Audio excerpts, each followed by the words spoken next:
Alright, so my name is Wada Quijada, and this is, Eduardo Avila.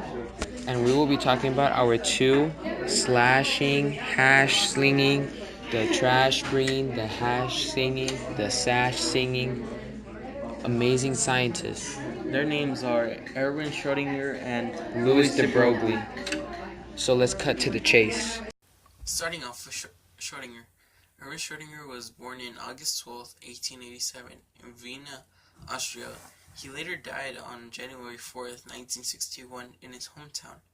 He was an Austrian theoretical physicist who contributed to the wave theory of matter and to other fundamentals of quantum mechanics. He shared the 1933 Nobel Prize for Physics with British physicist P.A.M. Dirac. Schrodinger entered the University of Vienna in 1906 and obtained his doctorate in 1910, upon which he accepted a research post at the university's Sagan Physics Institute. He saw military services in World War I and then went to the University of Zurich in 1921, where he remained for the next 6 years. There, in a 6-month period in 1926, at the age of 39, a remarkably late age for original work by theoretical physicists, he produced the papers that gave the foundations of quantum wave mechanics. In those papers, he described his partial differential equation that is the basic equation of quantum mechanics, and bears the same relation to the mechanics of the atom as Newton's equation of motion bears to planetary astronomy. Adopting a proposal made by Louis de Broglie in 1924 that particles of matter have a dual nature and in some situations act like waves, Schrodinger introduced a theory describing the behavior of such system by a wave equation that is known as the Schrodinger equation. The solutions of the Schrodinger equation, unlike the solutions of Newton's equation, are wave functions that are only related to probable occurrences of physical events that define and readily visualize the sequence of events of planetary orbits of Newton's is, in quantum mechanics, replaced by a more than abstract notion of probability.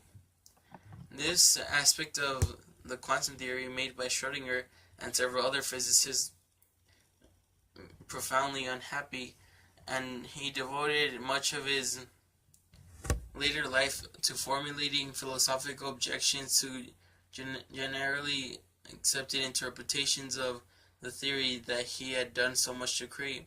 His famous objection was in 1933 his thought experiment that later became known as Schrodinger's cat. A cat is locked in a steel box with a small amount of radioactive substance, such as after 1 hour there is equal probability of one atom either decaying or non-decaying.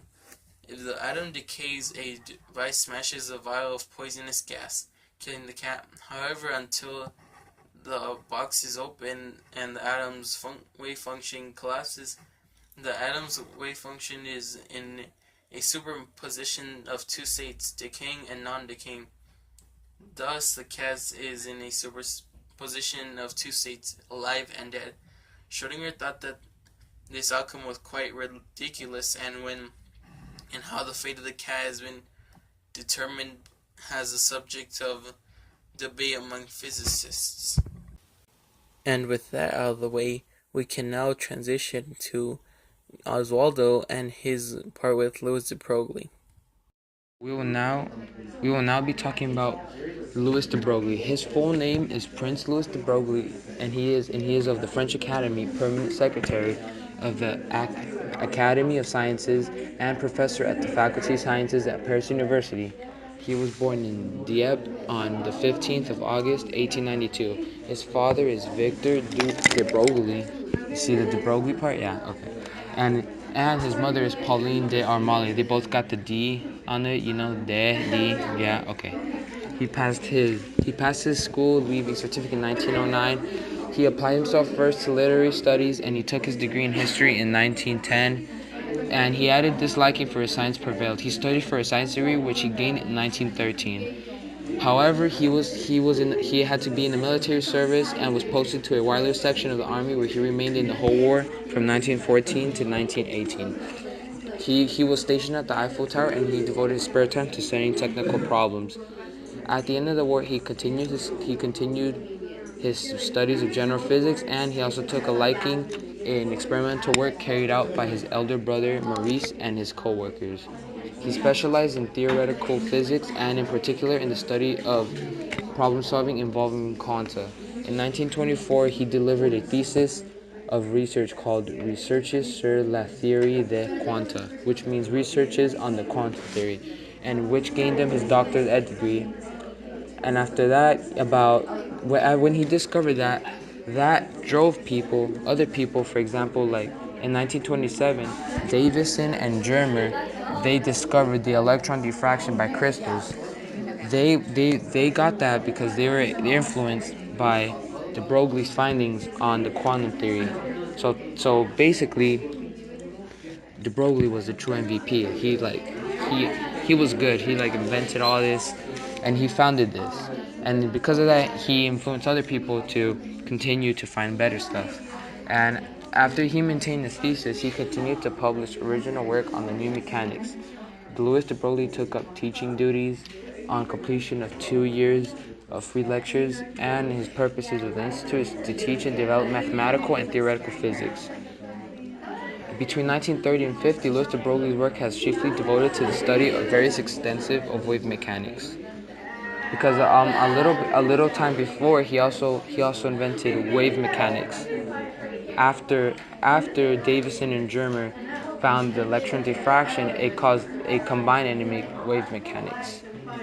And then after that, in 1927, he made the theory of the double solution, which gave interpretation to wave mechanics in the classical term of space, an attempt to which he abandoned in the face of almost universe adherences of his physicists to the purely probabilistic interpretation of Bohr, and Heisenberg.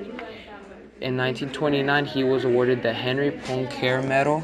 For the first time in 1930, he was awarded the Albert L. of Monaco Prize. In 1929, the Swedish Academy of Sciences conferred him the Nobel Prize for Physics. In 1952, the first Schrodinger Prize was awarded to him by the UNESCO for his efforts to explain the aspects of modern physics. In 1956, he received the Gold Medal of the French National Scientific Research Centre. And that is all.